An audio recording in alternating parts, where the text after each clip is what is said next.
مدرسہ قاسمیہ خیرالعلوم اور اسی طریقے سے مدرسہ دارالعلوم مظفر نگر کے اشتراک سے اس خوبصورت مجلس اس بےنظیر پروگرام کے انعقاد کی سعادت بخشی ہے۔ اللہ کو عزت کا فضل احسان ہے، ہمیں شکر ادا کرنا چاہیے کہ یہ دینی محفل اور یہ دینی مجلس جس کے انعقاد کی ہمیں توفیق مل رہی ہے، اور اس دینی مجلس کے انعقاد پر حضرات علماء کرام کی زیارت کا شرف حاصل ہو رہا ہے۔ ان کی مبارک اور مقدس زبانوں سے قرآن اور حدیث کی باتیں سننے کا موقع مل رہا ہے۔ بسم اللہ الرحمن الرحیم۔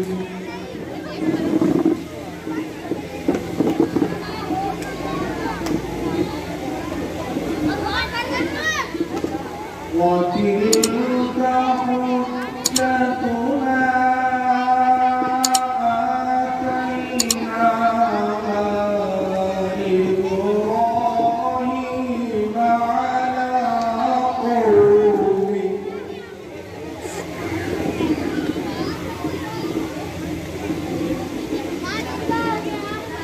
نَرْفَعُ دَرَجَاتٍ مَّن نَّشَاءُ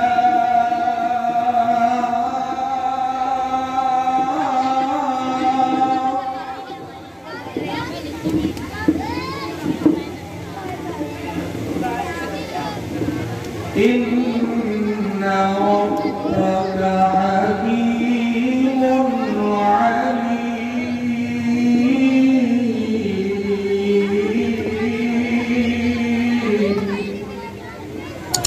ابھی آپ قرآن کریم کی تلاوت سے مستفید ہو رہے تھے۔ قرآن کریم کی تلاوت کے بعد سب سے عظیم اور معتبر کلام اور قابل اعتبار کلام اگر کوئی سمجھا جاتا ہے تو وہ ہے نعت رسول مقبول صلی اللہ علیہ وسلم۔ چنانچہ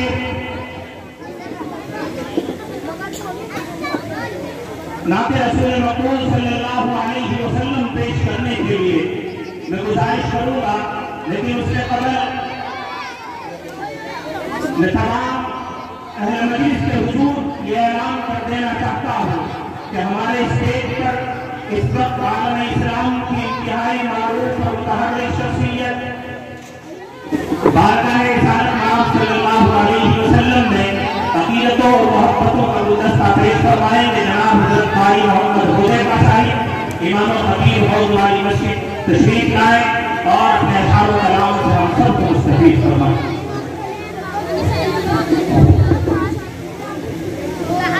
السلام علیکم نعت پاک کا حکم ہے، اس کے بہت معتبر ہے۔ حضرت مولانا اظہر مدری صاحب کسی دعوت کو مطلب نہیں ہے، ہمارے علاقے کی مشہور معروف شخصیت حضرت مولانا حامد حسن صاحب ان کی طرف سے چاہتے ہوئے سے پیشہ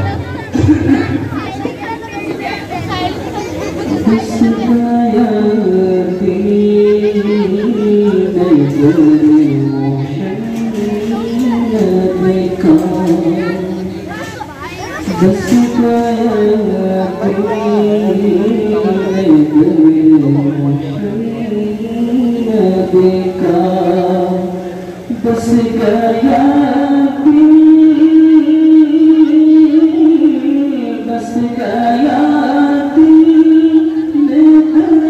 محمد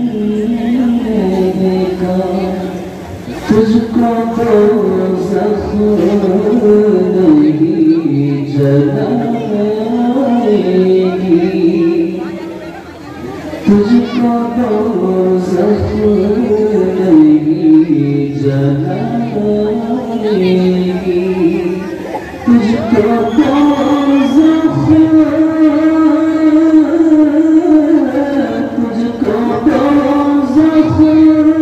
جلائے گی۔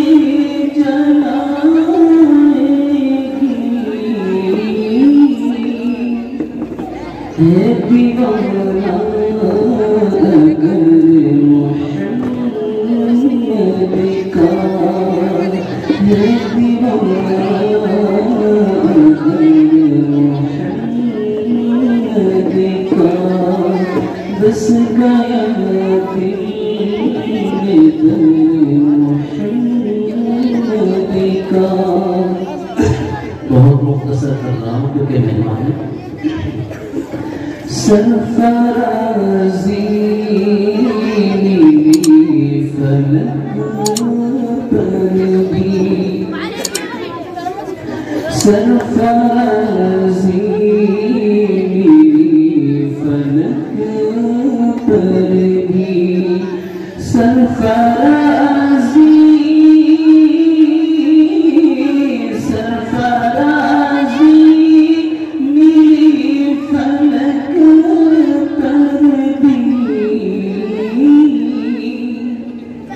کتنا اونچا ہے سر محمد کا، بس گیا دل میں در محمد کا۔ آخری شعر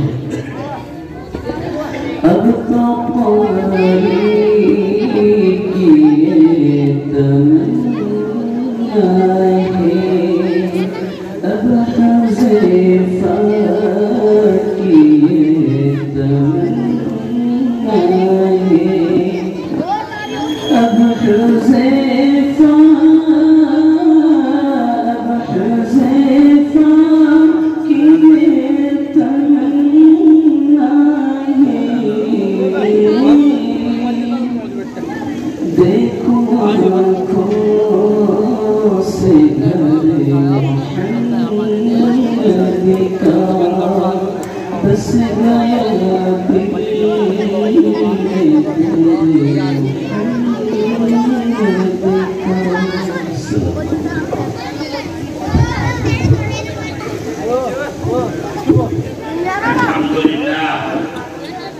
الحمد لله نحمده ونستعينه ونستغفره ونؤمن به ونتوكل عليه، ونعوذ بالله من شرور أنفسنا ومن سيئات أعمالنا، من يهده الله فلا مضل له ومن يضلله فلا هادي له، ونشهد أن لا إله إلا الله وحده لا شريك له، ونشهد أن سيدنا ومولانا محمدا عبده ورسوله، وصلى الله تبارك وتعالى على خير خلقه محمد وعلى آله وأصحابه وأزواجه وذرياته أجمعين.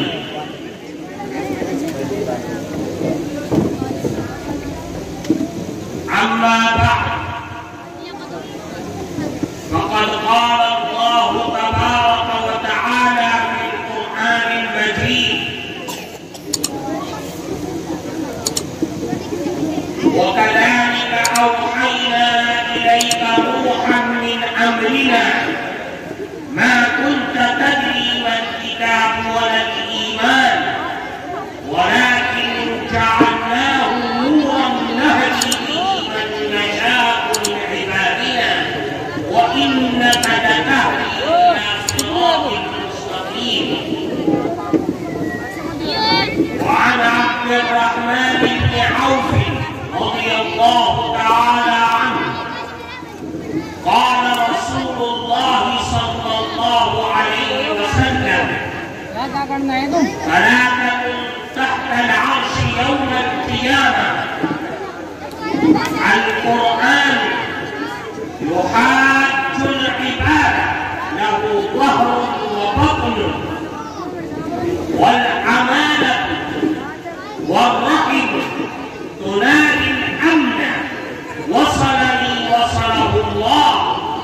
من قطعني قطعه الله او كما قال رسول الله صلی اللہ علیہ وسلم۔ محترم صدر جلسہ، حضرات علماء کرام اور اس دینی مجلس میں موجود ہمارے معزز بزرگوں اور عزیز دوستوں،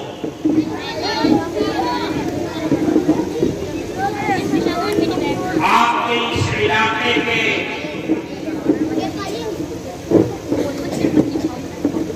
اس مدرسے کا یہ پروگرام جو قرآن کی نسبت پر منعقد کیا گیا ہے،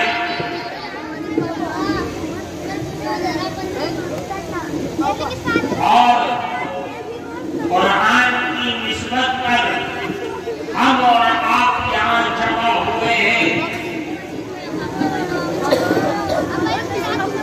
اللہ تعالیٰ ہم سب کے یہاں آنے کو، سننے کو، سنانے کو قبول فرمائے۔ میں نے آپ کے سامنے قرآن کریم کی ایک آیت اور جناب رسول اللہ صلی اللہ علیہ وسلم کی ایک حدیث پڑھی ہے۔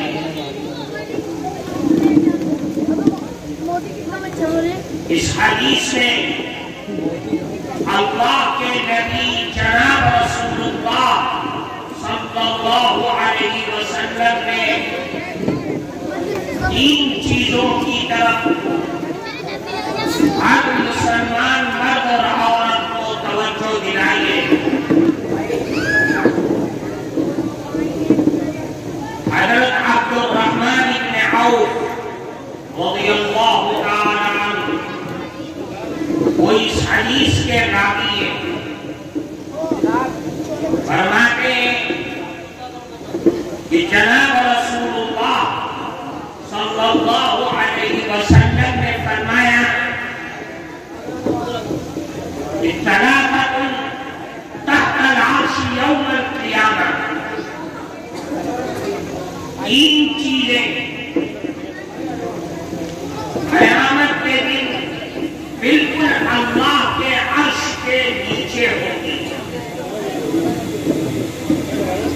اللہ کے عرش کے نیچے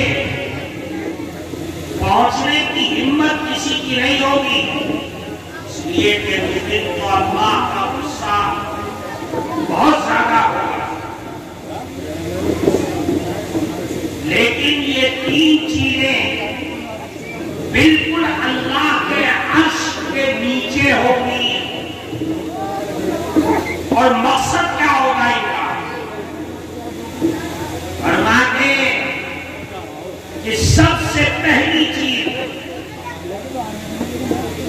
جو اللہ کے عرش کے بالکل نیچے کھڑی ہوئی ہوگی، یعنی بالکل اللہ کے قریب، وہ پہلی چیز القرآن۔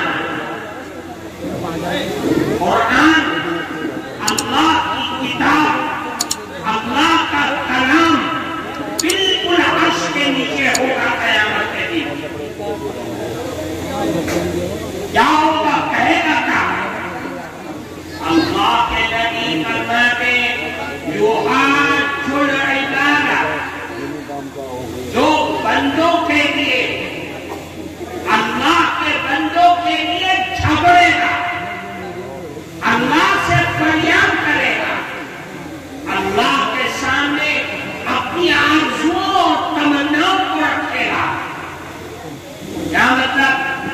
یعنی اس قرآن کے لیے، اس قرآن سے دنیا میں جو محبت کرنے والے تھے، پڑھنے والے تھے، قرآن کو سمجھنے والے تھے، قرآن کے حلال کو حلال اور حرام کو حرام سمجھنے کرتے، اس پر عمل کرنے والے تھے، ان کے لیے سفارش کرے گا، اللہ سے جھگڑے گا کہ جب یہ فلاں آدمی کو جہنم میں ڈالنا تھا تو اس کے سینے میں مجھ کو کیوں رکھا کرتے ہو؟ یہ قرآن جھگڑے گا. آپ اللہ سے درخواست کرے گا کہ اے مولا آپ اس کو اپنی بنائی ہوئی جنت میں داخل کر دیجیے.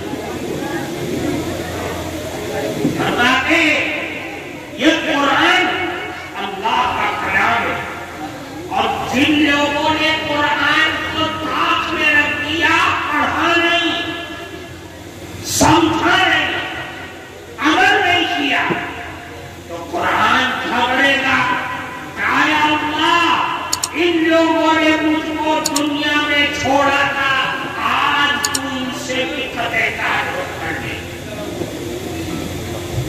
یہ قرآن کی خاصیت ہے. اللہ کا یہ کلام ہے. اللہ کا یہ کلام اللہ نے دیا ہے اس کو سمجھنے کے لیے، اس کو پڑھنے کے لیے، اس پر عمل کرنے کے لیے. ہم اور آپ عربی نہیں جانتے، ہم سمجھیں گے کیسے؟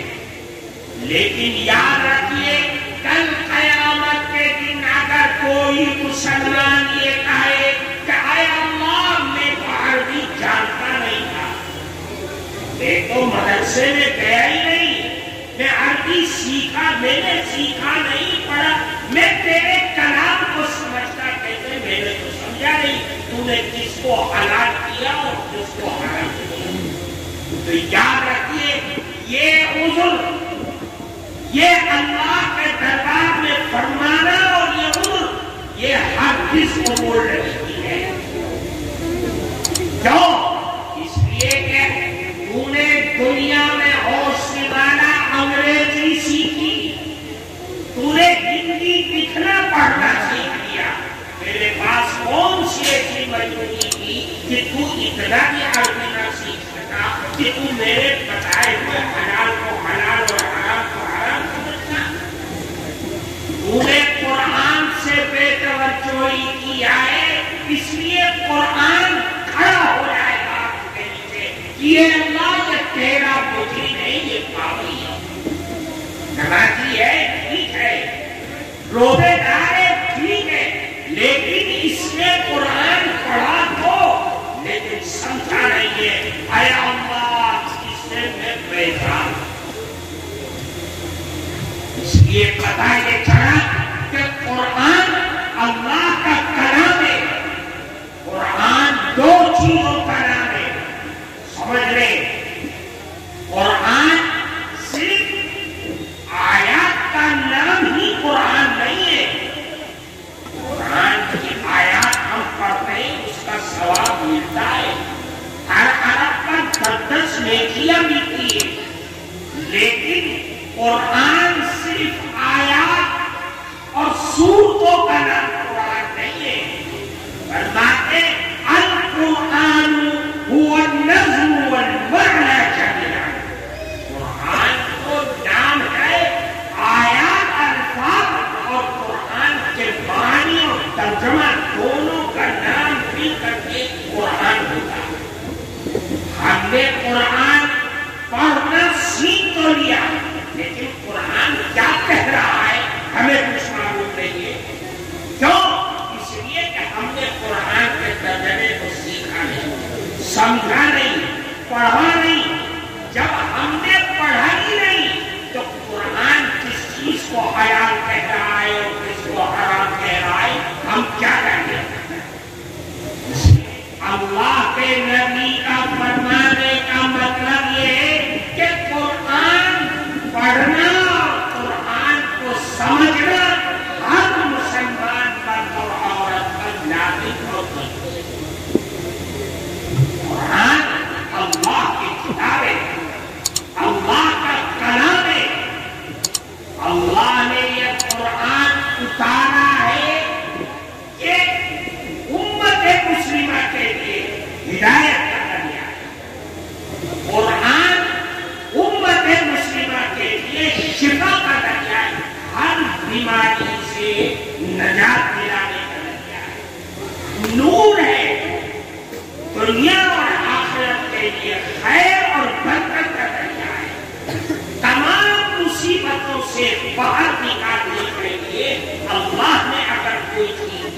تو ہمیں قرآن بتا دیا. اللہ کے نبی فرماتے الا انها ستكون فتنہ، آگاہ ہو جاؤ، عن قریب فتنے نمودار ہوں گے، فتنے آئیں گے، آزمائشوں میں مبتلا کیے جاؤ گے. فتنوں کا زمانہ آئے گا. آج وہ زمانہ ہے کہ ہر دن ہر رات فتنہ کیے ہوئے اپنے اندر آئے. مسلمان فتنوں کے درمیان گھرا ہوا ہے. کہیں اندرونی فتنے، داخلی فتنے، خارجی فتنے، اپنوں کی طرف سے پڑھائی، ہر طرف سے فتنے ہی فتنے ہیں.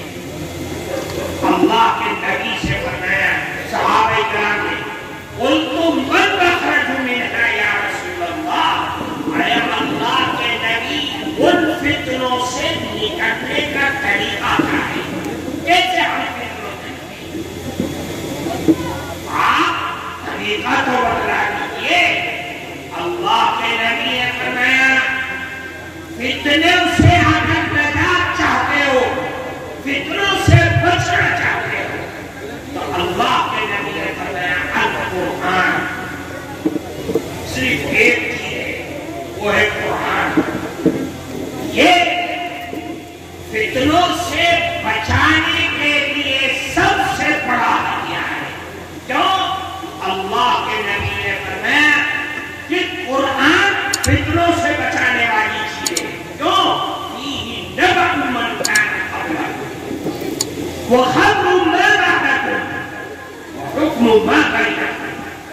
قرآن کی خاصیت یہ ہے کہ جو قومیں تم سے پہلے دنیا میں آئی ان کے حالات اس قرآن کے اندر پڑھو، سمجھو، پتا چلے گا کہ جن قوموں نے اللہ کی نہ مانی اللہ نے ان کے ساتھ کیا کر دیا.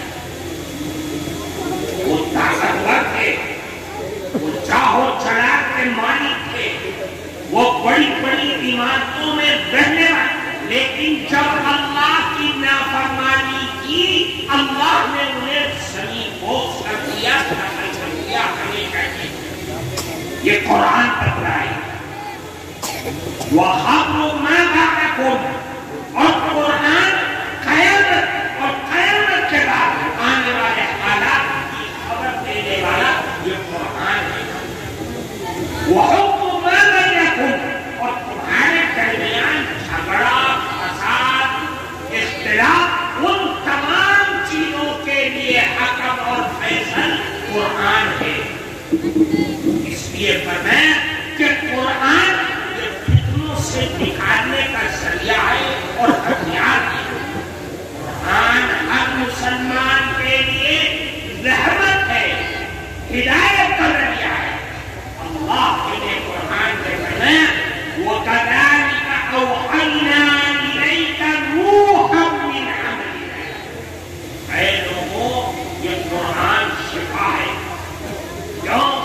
جس طرح تمہارے جسم، یہ باڈی انسان کی، اس کی طاقت دینے والی چیز غذا ہے. زمین سے پیدا ہونے والی چیز اس کو طاقت دیتی ہے. اسی طریقے سے اسی جسم کے اندر ایک اور چیز ہے جو ہاتھ، پاؤں، دل، دماغ سب چلا رہی ہے، اس کو روح کہا جاتا ہے. اللہ فرماتے ہیں کہ یہ قرآن اس روح کی غذا ہے. قرآن پڑھو گے روح میں طاقت پیدا ہوگی. جب روح طاقتور ہوگی تو انسان کے اندر خیر اور بھلائی کے جذبے پیدا ہوگی. اللہ کی رحمت سے مالا مال ہو جائے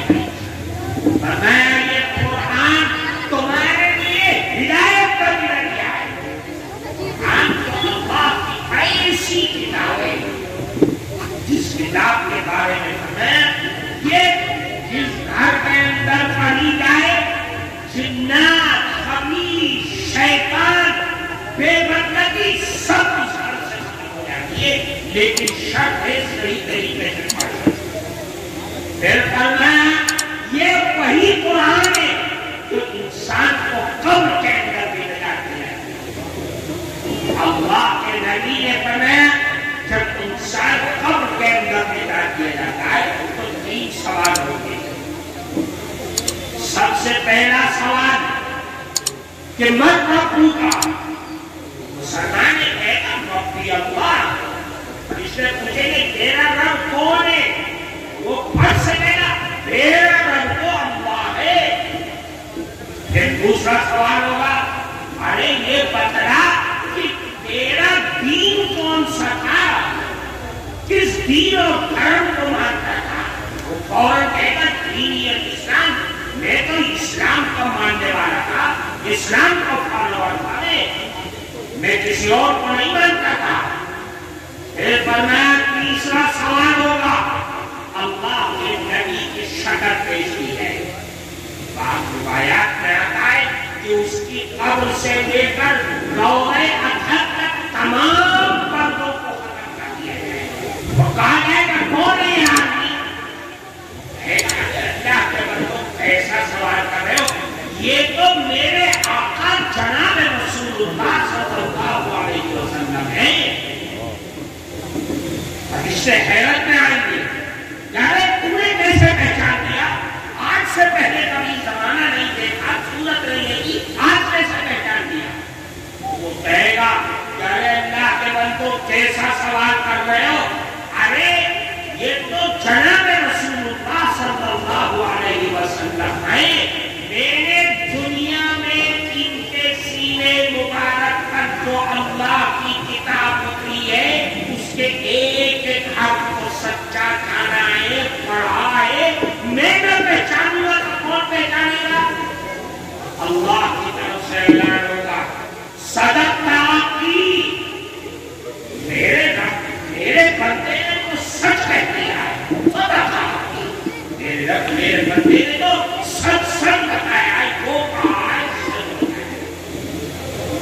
پتا یہ چلا کہ قرآن کے ہر حرف اور ہر لفظ میں جس طرح اللہ کی وحدانیت چھپی ہوئی ہے رسول اللہ کی رسالت چھپی ہوئی ہے. قرآن کا پڑھنے والا, قرآن سے محبت رکھنے والا جس طرح اللہ سے قریب ہوتا ہے وہ رسول اللہ کی رسالت سے قریب ہوتا ہے.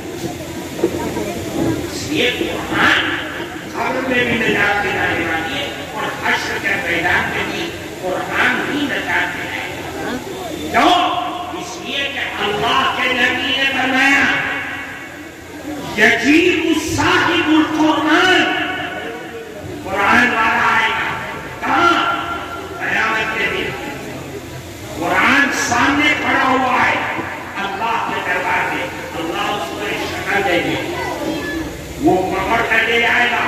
اللہ کے دربار کہے گا یا ربی ہر کبھی اے میرے پروردگار آپ اس کو تاج کہتا ہے. اور کہہ رہا ہے قرآن کہہ رہا ہے. اللہ کا کلام کس کے بارے میں؟ حافظ قرآن کو کہہ رہا ہے. اللہ کے نبی نے بنایا وَيُلْبَسُ تَاجُ الْكَرَامَةِ. جب قرآن سفارش کرے گا تو اللہ اس کی سفارش پر اس حافظ قرآن کے سر پر ایک کرامت کا تاج, بزرگی کا, عزت کا ایک تاج اس کے سر پر رکھیں گے. ابھی اس کو چین نہیں ملا قرآن کو. پھر کہے گا وَيَقُولُ يَا رَبِّ زِدْنِی. پھر کہے گا قرآن اے میرے پروردگار اور زیادہ اس کو انعام کیجیے. اللہ کے نبی نے وَيُلْبَسُ حُلَّةَ الْكَرَامَةِ. اللہ تعالیٰ اس قرآن کی سفارش پر اس کو پھر ایک چادر پہنائے گا عزت کی. ابھی تو صرف سر پہ تاج رکھا تھا, اب پوری چادر سر پہ ڈالے گا. سر سے لے کر کے پیر تک وہ چادر عزت و قابل کی اس کے اوپر کر دے گا. یہاں ہوگا اللہ کا. پھر بھی راضی نہیں ہوا, قرآن ابھی بھی راضی نہیں ہے. پھر کہے گا ثُمَّ يَقُولُ يَا رَبِّ اِنْظَرْنِی. پھر کہے گا قرآن آئے میرے پروردگار اس سے آپ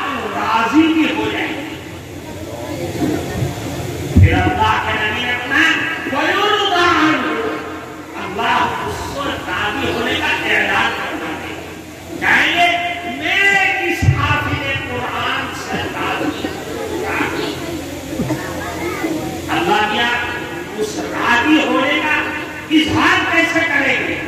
کہیں گے اے صاحب قرآن اقرا وارقا ونزاد بكل آیۃ حسنہ، قرآن پڑھتا چلا جا، چڑھتا چلا جا، ہر تیری آیت کے ساتھ اللہ کی طرف سے تجھے ایک نیکی ہے، ایک درجہ ہے، ایک انعام۔ اب وہ نیکی اور انعام کیا ہوگی؟ کوئی دنیا میں نہیں جانتا ہے، یہ اللہ کا انعام ہے۔ پتا یہ چلا کہ جو لوگ دنیا میں قرآن سے اپنے رشتے کو مضبوط کرتے ہیں وہ دنیا میں آباد ہے۔ وجہ کیا ہے؟ وجہ یہ کہ قرآن دنیا میں آباد رہنے کے لیے آیا ہے۔ اللہ نے دنیا میں قرآن کو اپنی خدمت کر دیا۔ اللہ نے فرمایا اِنَّا نَحْنُ نَزَّلْنَا الذِّكْرَ وَإِنَّا لَهُ لَحَافِظُونَ۔ ہم نے قرآن کو اتارا ہے اور ہم ہی اس کی حفاظت کریں گے۔ اب حفاظت کیسے کریں گے؟ قرآن تو مدرسے تو بند کیے جا رہے ہیں، قرآن چلائے چلے جا رہے ہیں، قرآن کی حفاظت کیسے ہوگی وہ دیکھیے آپ۔ اللہ کے نبی فرماتے کہ اللہ نے ان اللہ تبارک و تعالی خلق طه و یاسین قبل ان یخلق السماوات والارض بأجنحة۔ اللہ نے ابھی آکاش اور دھرتی کچھ نہیں پہنایا، کوئی نہ آسمان ہے نہ زمین ہے۔ 1000 سال پہلے آکاش اور دھرتی کو بنانے سے 1000 سال پہلے عرش پر بیٹھ کر کے اپنے دست پر کنا ہوا شان جیسا کہ اس کی شان ہے، اس نے سورہ طٰہٰ اور سورہ یاسین کی تلاوت کی۔ اب سوچو اللہ جس آسمان و زمین کا مالک ہے وہ اپنی زبان سے کنا ہوا شان جیسا کہ اس کی شان ہے وہ سورہ طٰہٰ اور سورہ یاسین تلاوت کرتا ہے۔ کیا سمے ہوگا، کیا سمے بات کیا ہوگا؟ ابھی کی قاری صاحب یہاں تلاوت کرتے تو لوگ سبحان اللہ اور الحمدللہ کے ڈٹ لگائیں۔ وہ تو اللہ ہے اور اپنی زبان سے وہ سورہ طٰہٰ اور سورہ یاسین کی تلاوت کرتے اور سننے والے کون ہیں؟ نہ انسان کے نہ جنات کے، وہ فرشتے ہیں جو آسمانوں میں، جو اللہ نے جہاں ان کا مقام رکھا تھا وہاں وہ بیٹھے ہوئے ہیں، عبادت میں کھڑے بیٹھے وہ قرآن کو سن رہے ہیں۔ اللہ نے سورہ طٰہٰ پڑھی، سورہ یاسین پڑھی اور پڑھ کر کے جب فارغ ہوئے تو فرشتوں نے 3 جملے فرمائے۔ فرمایا طوبیٰ لأمة تنزل هذا عليها۔ فرشتے حیران رہ گئے قرآن کرتے، فرمایا بڑے خوش نصیب ہے وہ امت کہ اللہ کا یہ کلام جس پر اترے۔ وہ امت کون ہے؟ ہم اور آپ کے رسول اللہ کے سلسلے میں ہمیں یہ قرآن ملا، کسی اور امت کو یہ قرآن نہیں کیا۔ پھر فرمایا وَطُوبَى لِأَلْسِنَةٍ تَتَكَلَّمُ بِهَا۔ کتنے خوش نصیب زبانیں ہوگی جس زبان سے اللہ کا یہ کلام ہوگا۔ آپ سوچ کے دیکھیے ہمارے بچے بچیاں جوان ہم اپنی گندی زبان سے اللہ کا کلام یہ اللہ کا انعام ہے، ورنہ اللہ کا کلام اور ہم اپنی گندی زبان سے پڑھ لیں یہ تو ہو ہی نہیں سکتا تھا، لیکن اللہ کا یہ کلام ہم اپنی زبان سے پڑھ رہے ہیں، یہ ان کی دعاؤں کی برکت ہے۔ وطوبى لأجواف تحمل هذا نصیب وہ دل اور سینے ہوں گے جس سینے میں اللہ کا یہ کلام رکھا ہو. دل اور سینے کون ہیں؟ ہمارے بچے بچیاں اس مدرسے میں مکتب میں پڑھنے والے بچے اور بچیاں گاؤں کا ہے دیہات کا ہے بولنا نہیں آتا سلیقہ نہیں ہے بولنے کا لیکن قرآن پڑھ رہا ہے پڑھ جا رہا ہے اللہ نے اس کے سینے میں قرآن پڑھ یہ ہم نے قرآن کو اتارا ہے ہم ہی اس کی حفاظت کریں گے. چلا دو سارے مکتب ہو جا رہے ہیں بند کر دو سارے لیکن ان سینوں سے اس قرآن کو کیسے جائے؟ کوئی پڑھ کر دیکھے مصنف پر غلط قرآن میرا بچہ پیچھے کھڑے ہو کر کے ٹوکے گا امام صاحب آپ نے قرآن کی آیت غلط پڑھی چھوڑ دیا قرآن میں قرآن میں محفوظ کر دیا قرآن کی آیات کی صورتوں کو اور قرآن کے معنی کو محفوظ کیا اللہ نے علماء کے سینوں میں رکھا ہے.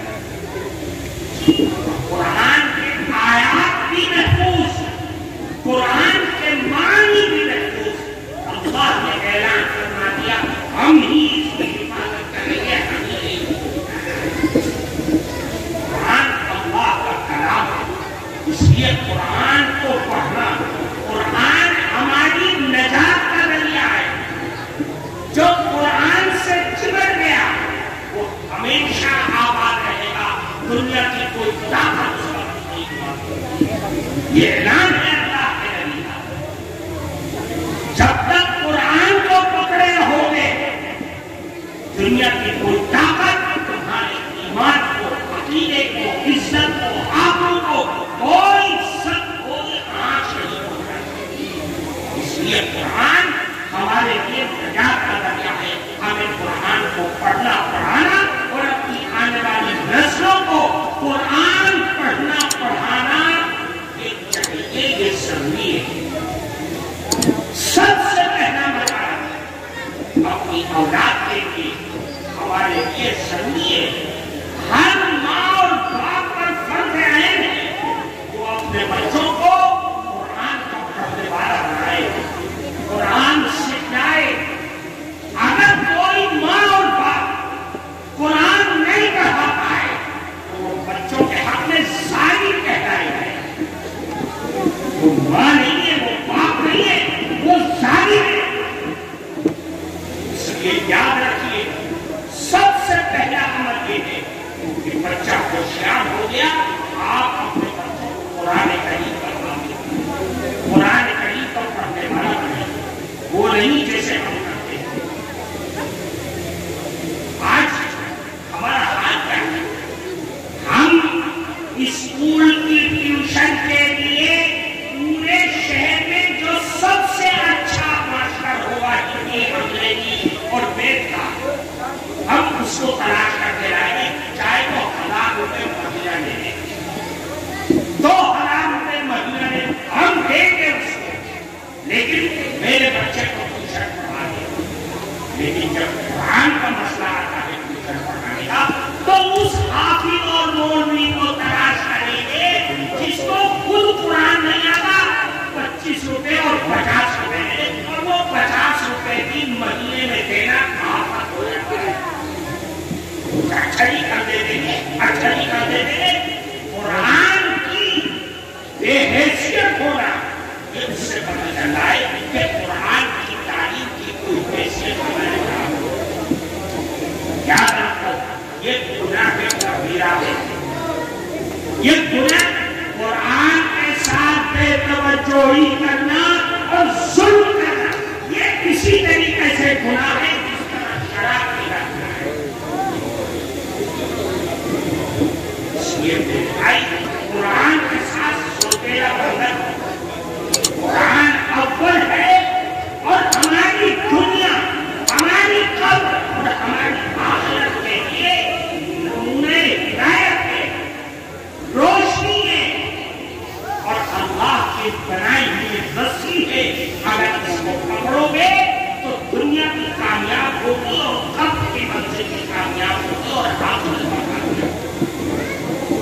ایک چیز. دوسری چیز فرمایا والامانت، یہ عرش کے نیچے ہوگی قیامت کے دن جہاں قرآن کھڑا ہوگا وہی ایک طرف امانت کھڑی ہوگی. امانت اللہ نے قرآن میں فرمایا ان اللہ یأمرکم ان تؤدوا الامانات الی اہلہا، کہ اللہ کو حکم کرتا ہے کہ تم امانتوں کو ادا کرو. امانت کسی نے پیسہ رکھوا لیا، اب وہ کہتا ہے میرا پیسہ واپس کرو، تو تم آئے پاس امانت میں پیسہ کو واپس کرو. کسی نے گھر کرائے پر دیا، دکان کرائے، اب مالک کہتا ہے میری دکان واپس کرو. آپ چاہے 100 سال سے اس میں کرائے آپ واپس کیجئے، آپ کو کورٹ کچہری جانے کی، آپ کو پیسہ اس سے لینے کی قطعاً اجازت نہیں ہے شریعت کی طرف سے کوئی اجازت نہیں. اگر لیتے ہو تو یاد رکھنا حرام لوگے، حرام کھاؤ گے، حرام کھلاؤ گے. کون سا مسئلہ ہے، کون سی شریعت ہے، کون سے اللہ کے نبی کا فرمان ہے جو آپ کو اجازت دیتا ہے کہ میں تو اس دکان پر 100 سال سے رہتا ہوں، میں تو کورٹ میں جاؤں گا، کچہری میں جاؤں گا اور مقدمہ کروں گا. کون سا آپ کو اجازت دیتا ہے؟ شریعت کا کوئی مسئلہ نہیں ہے. آپ سے کہہ رہا ہے میری دکان، میرا مکان خالی کرو تو کرنا پڑے گا. یہ ہے امانت.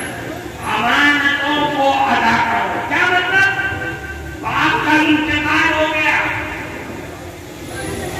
بیٹوں نے، بھائیوں نے مل کر کے باپ کی وراثت کا حصہ تقسیم کر دیا، لڑکیوں کو، بیٹوں کو محروم کر دیا، امانت میں خیانت کیا.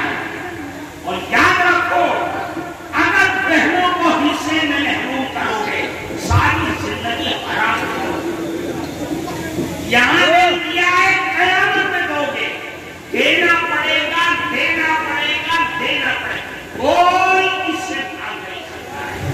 یہاں نہیں دے میں بھاگ کر کے کھا گئے. یہ تو قرآن کا مسئلہ ہے، زیادتی میں مفتی کا مسئلہ نہیں ہے. یہ قرآن کا تم نے بہنوں کو محروم کیا ہے، ساری زندگی حرام کھاؤ گے. وہ زبان نہیں کھول رہی ہے نا، نہیں مان رہی ہے.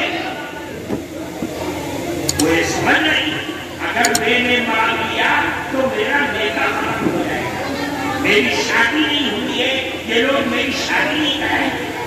زبان غلط کیے ہوئے. لیکن یاد رکھو اس احکام الحاکمین کی عدالت میں جہاں ہر بے زبان کو زبان دی جائے گی وہاں کیسے آئے؟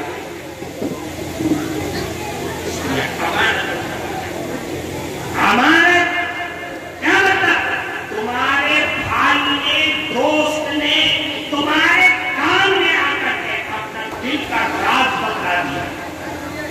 ساری دنیا اب یہ راز تمہارے پاس امانت ہے. اگر تم نے کسی اور سے بتایا تو امانت ہے. امانتوں کو ادا کرو. کیا مطلب؟ یعنی تمہارے درمیان مشورہ ہوا بغیر کمیٹی کی اجازت کے، اگر مشورہ اور فیصلوں کو بہت میں نقل کر دیا امانت ہے. امانت کو ادا کرو. امانت بہت بڑی چیز. دو چیزیں. آخری چیز فرمایا والرحم تنادي الأمن وصلني وصله الله ومن قطعني قطعه. فرمایا رحیم کھڑی ہوگی.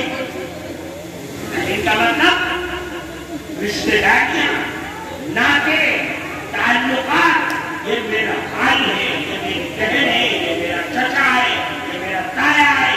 یہ رشتے داریاں، یہ سب اس کو رحیم کہا جاتا ہے. الرحیم شجرۃ من الرحمن. یہ رحمان کے شاخ ہے. وہ رحمان جسے ہم پڑھتے ہیں بسم اللہ الرحمن الرحیم، اس الرحمن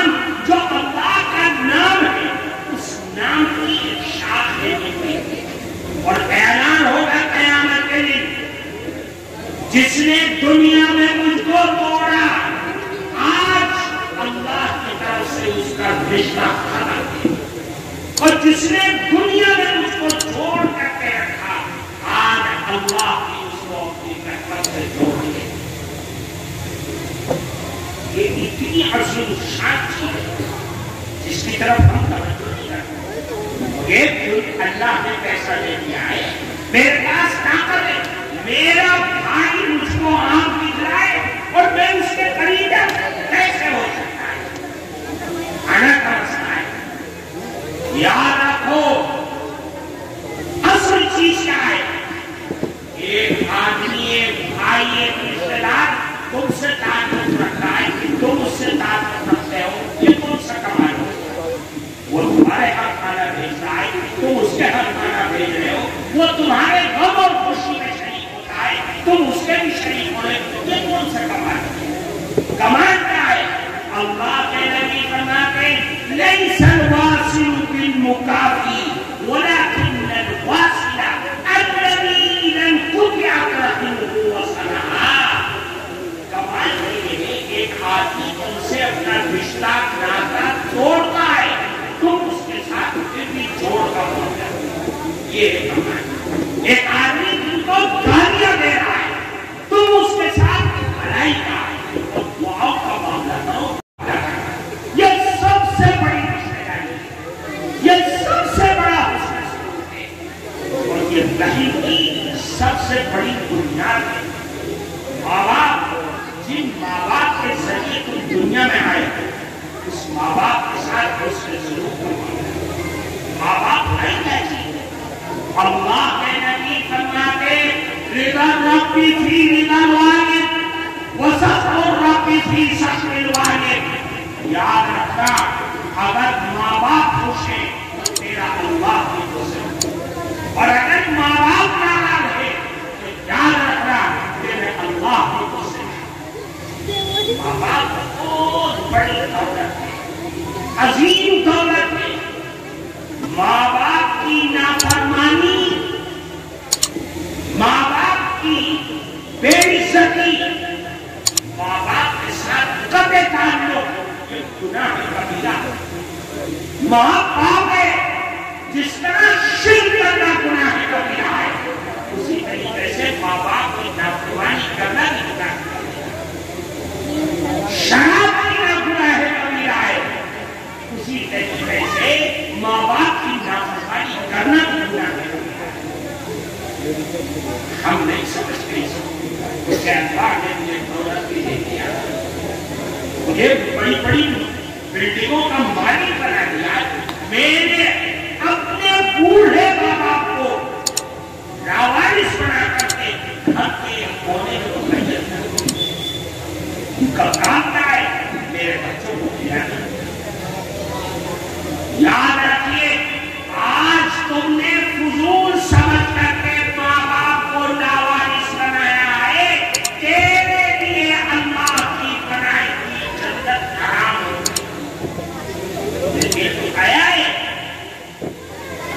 انہیں ان کے بھاؤناؤں کو زمین میں دفن کر کے رکھ دیا۔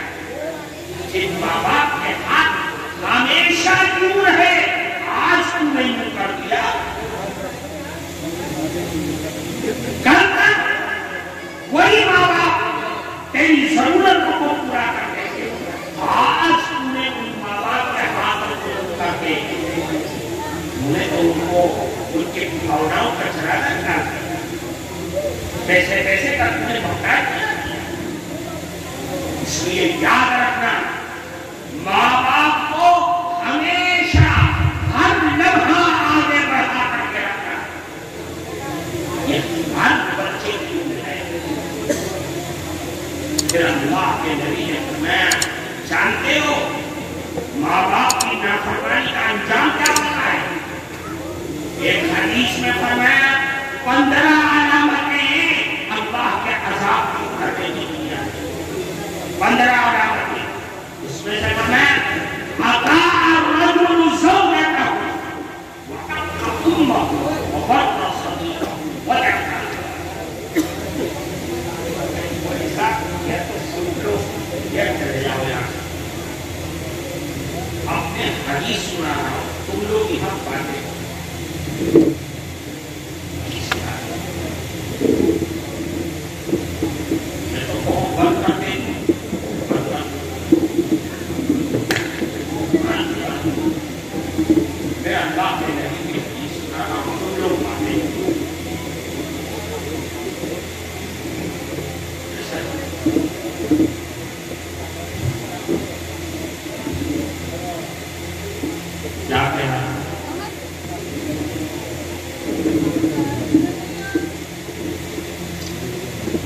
اللہ کے نبی نے فرمایا 15 آیا میں اطاع الرجل زوجته وعق امه وبر صديقه وجفا جب اسے حالات آیا اسے خراب لوگ معاشرے میں پیدا ہوئے جو اپنی جوان بیوی کے کہتے میں آ کر کے پوری باپ کو جاگ ایسی عجیب بات جو کل آپ کی زندگی میں آئی اس نے رات میں آ کر کے آپ کے کان میں کچھ کہا اور آپ جا کر کے وہاں پر برس پڑے آپ سے زیادہ بدرسی اللہ کی کون نہیں اس لیے تھوڑی ماں ارے بیوی کو بیوی کے مقام پہ رکھو ماں کو ماں کا درجہ دو تم نے ماں کے خلاف تمہاری بیوی نے کچھ کہا اور تم اپنے ماں کے جا کے برس پڑے تم نے تو اللہ کی بنائی کی جنت کو دھکار دیا ختم کر دیا اسی طرح فرمایا کہ جب ایسے حالات آ جائیں لوگ اپنے دوستوں کے کہنے میں آ کر کے بوڑھے باپ کو لا دیا کیا مطلب باپ چارپائی پہ دیکھا ہے اور کہہ رہا بیٹا بیٹا ادھر آؤ اور بیٹا یہ کہہ کر کے گھر سے باہر نکل جائے جب پر یہ آپ کو بلا کرتے ہیں میرے دوست میرا انتظار کر رہے ہیں اب سمجھ لو کیا ہوگا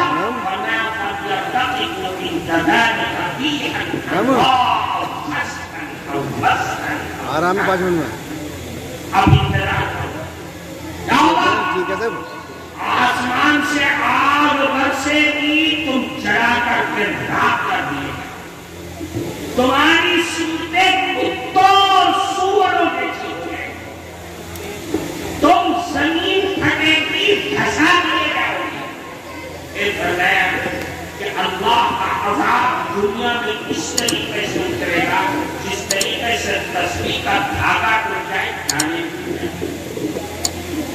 ابھی آپ تسبیح پڑھ رہے ہو اور دھاگا ٹوٹ جائے کیسے دانے نکل جاتے ہیں سمیٹنا مشکل ہو جاتا ہے آج دیکھ لو حالات ہر صبح ایک نیا فکرہ جنم ہر صبح معلوم ہوتا ہے ساری دنیا جن کے کھان پین الگ جن کی زبانیں الگ جن کے مندر اور عبادت خانے الگ وہ سارے ایک ہی نقطے پر جمع ہو گئے کہ اسلام اور مسلمانوں کو تباہ و برباد ایک جو کبھی ایک ساتھ بیٹھ کر کے کھا نہیں سکتے وہ آج ایک پلیٹ پر جمع ہے اسی مقصد کو لے کر کے مسلمانوں کو تباہ و برباد آج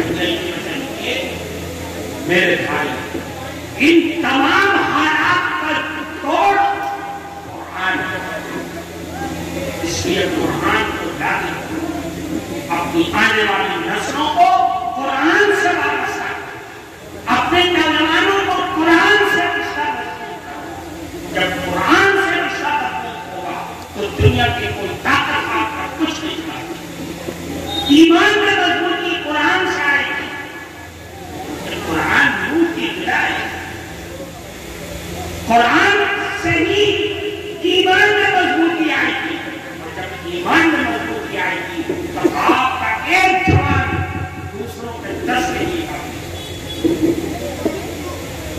اور جب ایمان ہی مضبوط نہیں ہوگا تو بھیڑ اور بکریاں بھی ہمارے چاند کے ساتھ کھیلتے رہیں گے سکیں اور ہم ان کا دفاع نہیں کر پائیں. اس لیے میرے بھائی حالات کو سمجھو، ہم کدھر جا رہے ہیں. میرے آقا نے ہمیں کون سی تعلیم کی تھی؟ ہمارے لیے نجات ساری دنیا سے کر کے نجات اور کامیابی ہمارے لیے اسی میں ہے کہ ہم 1460 کا پیچھے جائیں. دنیا کہتی ہے آگے بڑھو. میرے نبی کا اعلان ہے کہ قیامت تک آنے والی نسل انسانیت میں اگر امن و سلامتی پیدا ہو سکتی ہے تو پیچھے ہٹ رہی ہے اس تعلیم پر جو تعلیم رسول اللہ نے مکے اور مدینے میں کیا. ہمارے لیے کامیابی اور نجات اسی طرح ہے. ہم سب کو اس پر عمل کرنا چاہیے. 3 چیزیں بیان کی. 3 چیزیں یاد ہیں. سب سے پہلی چیز کیا ہے؟ قرآن. دوسری چیز کیا ہے؟ امانت. دوسری چیز کیا ہے؟ اور تیسری چیز کیا ہے؟ صلہ رحمی، رشتہ داریوں کو نبھانا. یاد رہے گی. پھر سے وہ پہلی چیز کیا ہے؟ ارے زور سے بولنا. مظفر نگر والے ساری دنیا میں بناتے ہو کہ مظفر نگر کا خاندان کو خاندان یہاں عوام میں نہیں نکل رہی. پہلی چیز کیا ہے؟ دوسری چیز کیا ہے؟ امانت. امانتوں کو ادا کریں گے اور جس کا لے لیا ہے آج ہی سے اس کو دینے کی کوشش کریں. اور اگر دینے کے لیے نہیں ہے تو مرنے سے پہلے اس کا ہاتھ پاؤں پکڑ کے معاف کرا دو. ورنہ تیسری کوئی شکل نہیں ہے. چاہے قیامت میں سجدے میں گر کر کے اللہ سے توبہ کرتے ہو کوئی معافی نہیں ہوتی. تو دوسری چیز کیا ہے؟ ارے زور سے بولو نا. اور تیسری چیز کیا ہے؟ صلہ رحمی. جس سے آج تک ناراضگی چل رہی ہے جا کر کے اس سے منا دینا. چھوٹے نہیں ہو جاؤ گے. رسول اللہ کی تعلیم کو اپنا کر کے کوئی انسان چھوٹا نہیں ہو سکتا ہے. اگر چھوٹا ہے تو وہ بڑا ہو جائے گا. اگر عزت ہے تو عزت والا بن جائے گا. رسول اللہ کے دامن سے وابستہ ہو گئے تو ایک اونٹ چلانے والا امیر المؤمنین بن کر کے اسے سکھا دیا. نہیں معلوم؟ اس لیے میرے بھائی جو ہو چکا اس کی معافی اور آگے عہد کر لو کہ ہمیں قرآن سے رشتہ جوڑنا ہے، امانتوں کو ادا کرنا ہے اور صلہ رحمی کو قائم کرنا ہے. سب ہاتھ اٹھا کر کے وعدہ کرو کہ ہم آج سے اپنی زندگی میں 3 چیزیں لائیں. ہم سب کو عمل کی توفیق عطا فرمائے.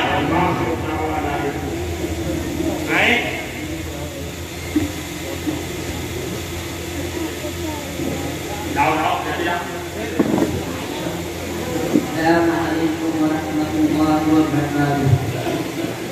اعوذ باللہ من الشیطان الرجیم. بسم اللہ الرحمن الرحیم. ان المتقین فی ظلال وعیون وفواکہ مما یشتهون. كلوا واشربوا هنيئا بما كنتم تعملون. إنا كذلك نجزي المحسنين.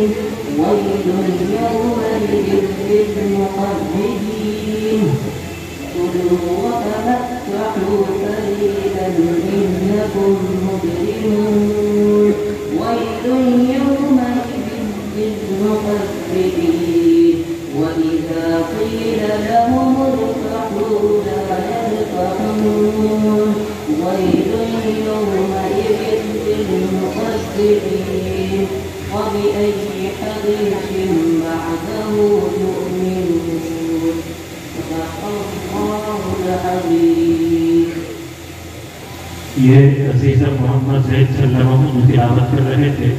مفتی مجیب الرحمان صاحب کے شاگرد ہیں مفتی دانش صاحب کے، جو جامعہ قاسمیہ خیر العلوم ادارہ حیدرآباد میں وہاں تعلیم حاصل کرتے ہیں. تو یہ عزیز محمد ارمان ہیں جو مفتی مجیب الرحمان صاحب کے شاگرد ہیں، جامعہ دارالعلوم مظفر نگر کے متعلق ہیں. أعوذ بالله من الشيطان الرجيم بسم الله الرحمن الرحيم صبغة الله ومن أحسن من الله صبغة ونحن له عابدون قل أتحاجوننا في الله وهو ربنا وربكم ولنا أعمالنا ولكم أعمالكم ونحن له مخلصون أم تقولون إن إبراهيم وإسماعيل وإسحاق